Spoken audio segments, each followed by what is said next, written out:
Nature, a show that interacts with, discusses, and helps people understand the importance of wildlife, the environment, and the green world that surrounds us. I'm your host, Luca, and YARH Nature starts right now. Many people all over the world, they try to maintain and save their environment. Today we visited a school in Nairobi whose environmental efforts are way beyond amazing. Here is Yahr Green. One of the major environmental conservation practices is to create clean energy. New Dawn Educational Center at Huruma slums in Runda have perfected the art of using biogas as a means of conserving the environment.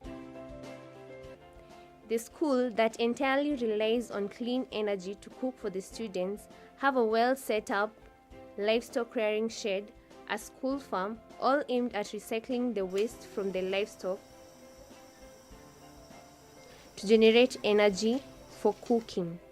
The byproduct is recycled as manure to be used in the school farm. My name is Moses Amunga.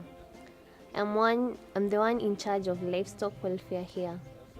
Now in this project, I start by collecting cow dung.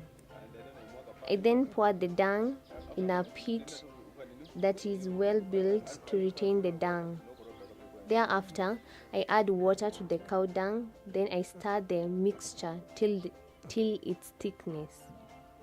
After stirring to a complete evenness,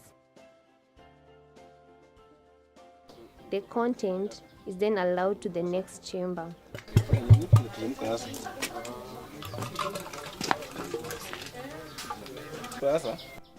In this chamber, the mixture takes 2 to 3 hours to be ready for use as biogas. From this stage, the biogas is ready for use in the school kitchen. Well, I just love that segment. Seeing people take care of the environment tells people that we have a chance. Now, who loves art? Who loves recycled art? Well, if you want to know how to make a sofa out of tires, or a table out of magazines, here is Yahr Fix.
Hello viewers.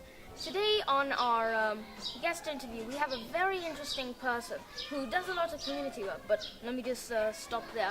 I'd like him to introduce himself and welcome. Thank you so much. My name is Kamau Thu. I represent Karura Ward in Nairobi County Assembly.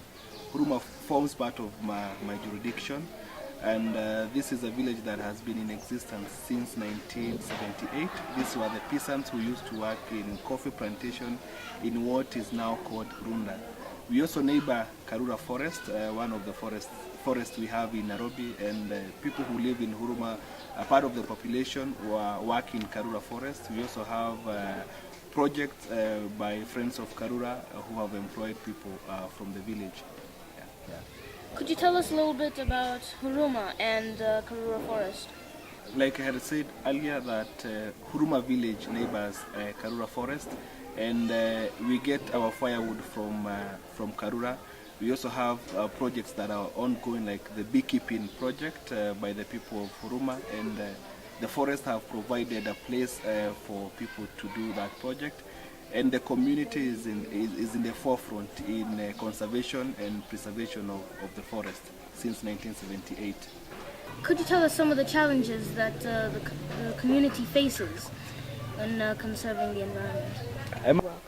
I must say that the challenge that we used to face a long time ago is cutting of trees by the community, but since now the forest is already fenced, and we have had engagement with the guys who are managing the forest. We, as a community, we now know the importance of the forest, and that's why I had previously said that as a community we're in the forefront in conserving the forest. So that challenge of cutting trees is no longer there.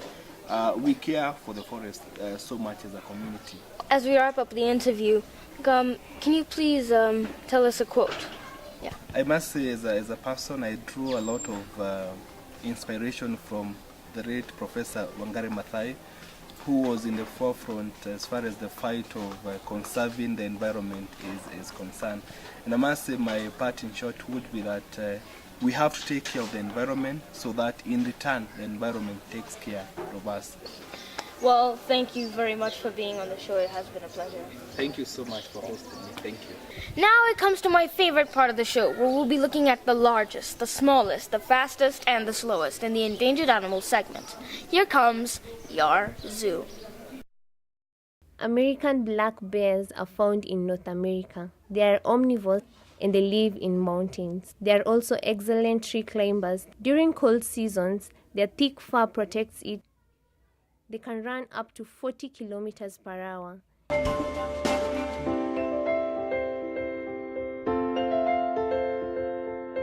that's all we have for today. But until next time, we're going to have more fun and, of course, more nature here on Yahr Nature. See you next time.